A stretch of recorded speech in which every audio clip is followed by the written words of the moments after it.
The road has a certain draw, especially for men and boys. But when you combine it with a sick sense of humor, the masculine side simply can't resist. I originally named this the Ouch Blanket, since Squish, our star character, has only encountered a setback. After all, he is still talking. But alas, all my friends still refer to this as the Roadkill Blanket. In part 1, we will learn to crochet the road blanket. While worked in double crochets, this blanket presents the perfect opportunity to hone your crochet skills. First, learn to create a foundation chain that looks just like the top edge of crochet. Second, instead of starting each row with 3 chains, learn an alternative method that keeps the side edges very straight. And third, learn to manage color changes mid-row while still working double crochets. For this demonstration, I will be working on a road swatch, but all the techniques you will need are there to start the larger blanket. The companion pattern is available by following the link in the description below.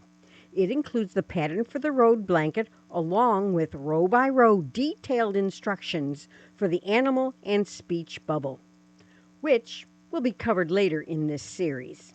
I have one more chain that I want double crochets on this row. First, I'm going to roll the chain over to expose the third loop on the back.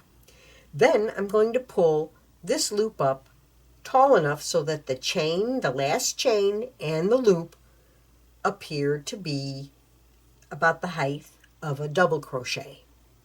Then I'm going to put my thumb right on that stitch on my hook and wrap my hook to the back and then forward. Then I'm going to keep my thumb right on those 2 things and insert in the back loop, and not only pull up a loop, but pull it up behind. So I now have 2 loops on the hook, but I have a twist. And then I'm going to just yarn over and pull through those 2. Doesn't that look like a double crochet? It does. Now I'm just going to proceed to work 1 double crochet in each stitch across. And as I said, I am working in the 3rd loop on the back.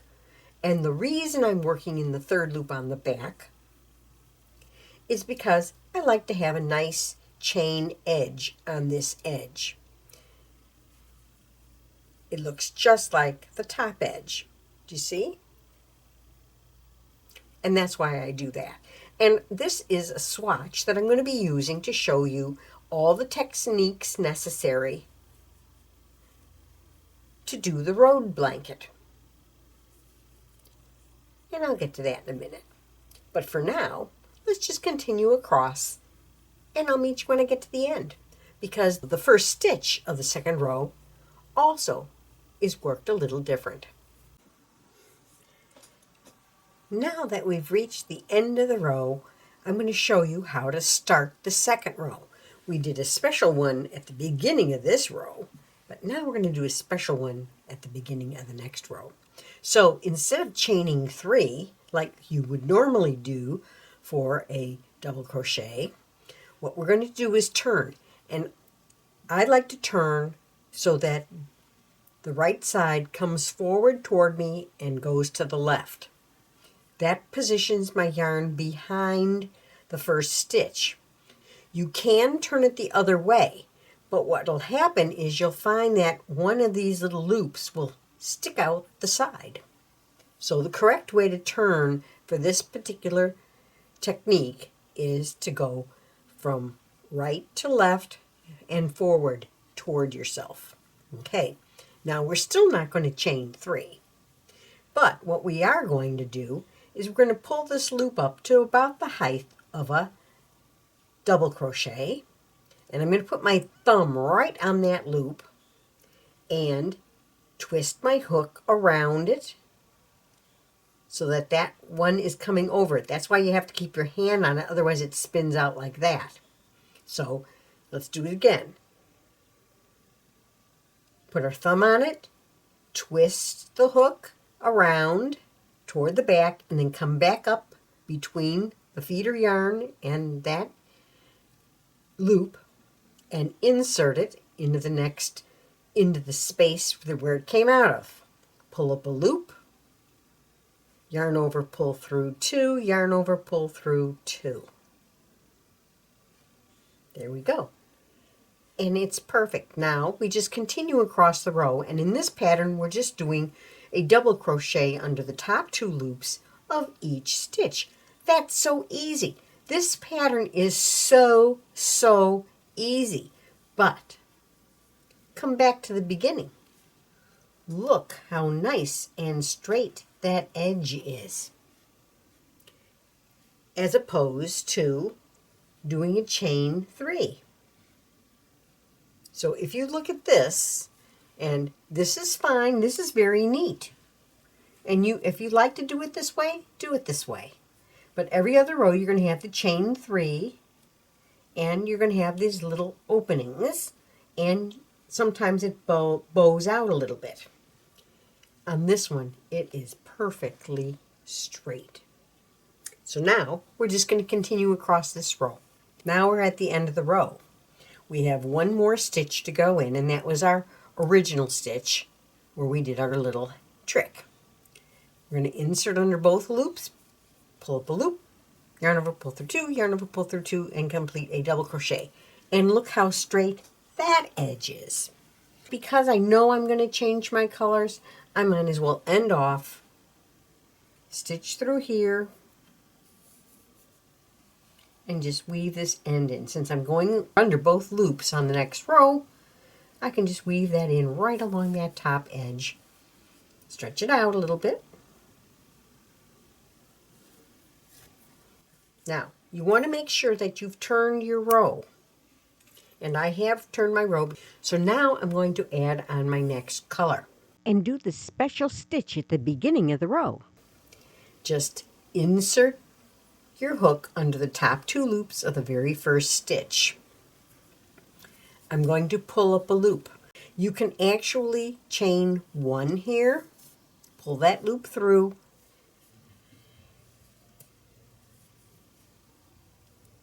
and pull that loop up now. This will be woven in later, but you pull that loop up to the height of a double crochet. Put your finger, your thumb or your finger right on that, twist your hook around and right into it. Pull up a loop, yarn over, pull through 2, yarn over, pull through 2. So that chain that we did after we pulled up our loop, it just disappears. Now we're going to continue across this row in the exact same way as we've done before. Now I'm going to do just one row of the white, and I'm going to change back to the gray because I'm just doing a swatch. So we're at the end. I'm going to insert my hook. Now it's a little tight under those top 2 loops of that first stitch. Pull up a loop, yarn over, pull through 2, yarn over, pull through 2. And we have now just done another row of perfectly straight work. Once again, we can cut that yarn because I'm only doing one row here. Pull that through. I'm going to weave both the ends in because I do not want any leftover stuff.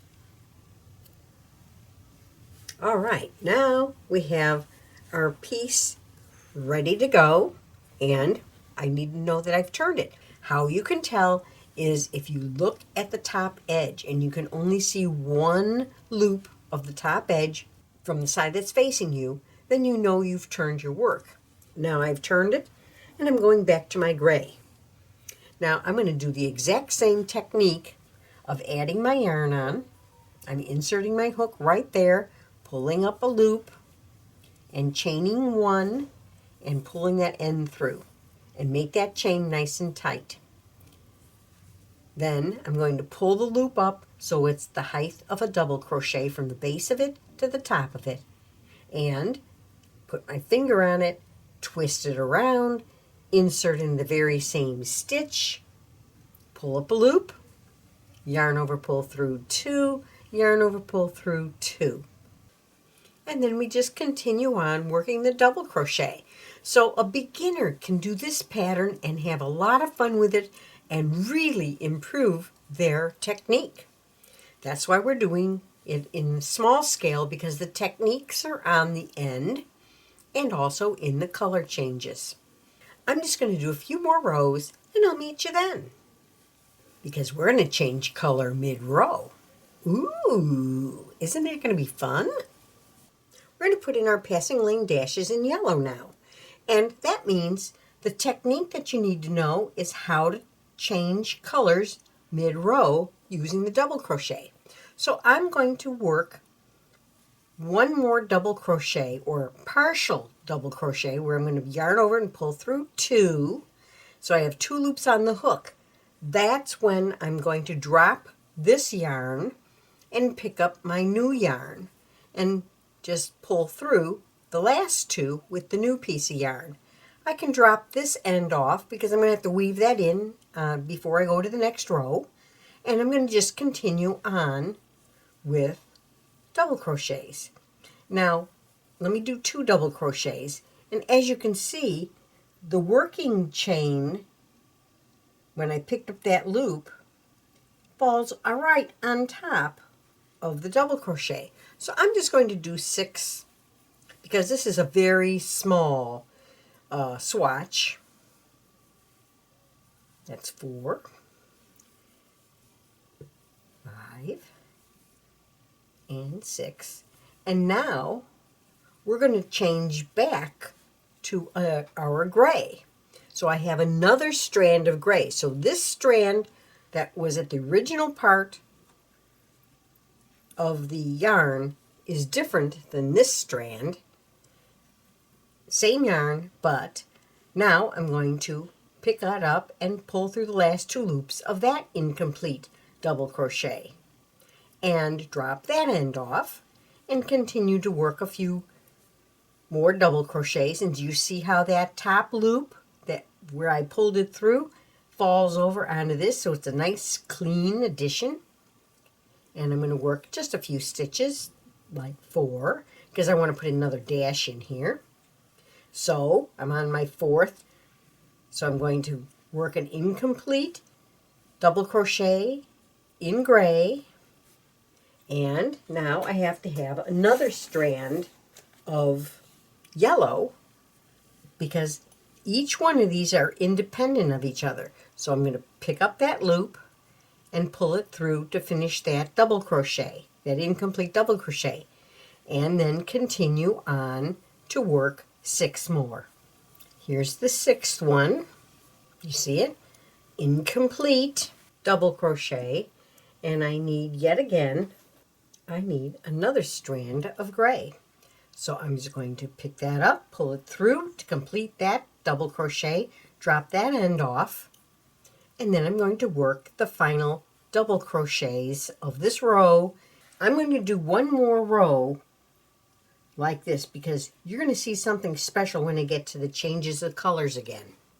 Once I've turned, you can see I have 5 feeder yarns, 1 for this one for the yellow, the gray, the yellow, and the gray.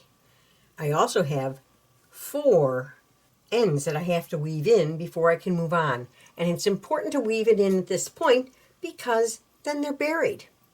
I'll see you when I get done weaving them in. Begin the next row the same way as before and work over to the first color change. Here we use a special technique to pick up the next color. When we get to the last double crochet, we're going to yarn over, insert, pull up a loop, yarn over, pull through 2, and hold that, because we're going to pick up this loop right here and complete that double crochet. For this blanket, the yellow passing lines are just 2 rows deep, so we can end each extra ball of yarn after the second row is worked. Then I'm going to do a sneaky little trick. So I'm going to yarn over as if I'm going to do a double crochet, and I'm going to put my hook to the right of that carrying yarn and then into the stitch under both loops. So I'm going to pull up a loop and come up on this side of the carrying yarn. So I have 3 loops on hook, yarn over, pull through 2, yarn over, pull through 2. So we've just done a double crochet, but we've incorporated that carrying yarn. Now with the new color, continue across this segment. So we're going to yarn over, insert, pull up a loop, yarn over, pull through 2. Leave that off. This is where we can cut our yarn. That gets woven in. So we're going to pick up our other yarn and complete that double crochet. Now, just like I did before, I'm going to yarn over, insert my hook, so I pick up that carrying yarn too, insert my hook under both loops of that stitch, pull up a loop, and I pulled it around the carrying yarn, pull through 2, pull through 2. So our stitch looks really nice on both sides. See that? And that is how you crochet patches of color in double crochet. Just pick up the next color from the row below as it is presented to you. So now we can continue across this row just like that. So as you can see, we have this beautiful color change. Now when we turn it, moving it forward to us, you can see that we need to weave in these ends also. But on the back, you also have a beautiful color change. In case you're wondering how I'm weaving these ends in, I'm threading up and I'm just stitching straight up. It's coming out of this right here. I'm going straight up and catching the back loop here and the top loop. Then I'm just coming back in like so, and then back up, and then back down. When I get over here, I can either go up here, that brings me back up to the top, and then I can stitch around this top edge. Now, it's hard to sometimes weave an end in right over just 4 stitches, but we just did it. Because I'm separating the passing lane stripes, this particular row is solid gray. So I'm just going to continue on all the way across, and I'll join you in another row or so. Before beginning the borders, choose which side of the blanket is the public facing side and mark it. We first start with a thin stripe of gravel represented by the brown and gray variegated yarn. It allows the eye to visually transition from the pavement to the grass, and since the variegated is used to stripe the animal, it unifies the design. The border will be worked on both the ending row and on the foundation row. Since they are done exactly the same way, we will demonstrate it on the foundation row of our swatch. So we're going to insert our hook under the 2 loops on the foundation edge, pull up a loop with our gravel color. We're going to chain 1 with both loops and pull that end through. That end will get woven in before we move on this row. We're going to pull it up tightly too in a minute. Then we're going to insert in the very same place and work a single crochet. And then we're going to work a single crochet under the 2 loops of the foundation chain all the way to the end. And you see, all we're doing is making a little line of demarcation between the road and the grass on the next row. Because when I get down to the end of this row, we're going to switch colors. If you want a bit more gravel, work an additional 2 rows of double crochets before ending this color. So we start the grass with the wrong side facing in the very first stitch of the row. Insert our hook, pull up a loop, and we're going to chain 1 using both strands to tie that end down.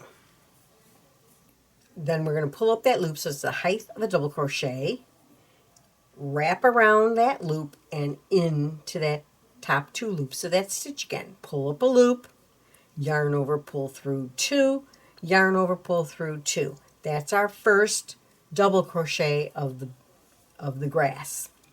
Then we're going to insert and work a double crochet in each stitch across this row. While the pattern calls for 4 rows of green in double crochets, we're only going to do 2 for the swatch. By working an even number of double crochet rows, the last row will be a right side facing row. After this row is completed, do not turn, as the final row is worked from left to right with the right side facing.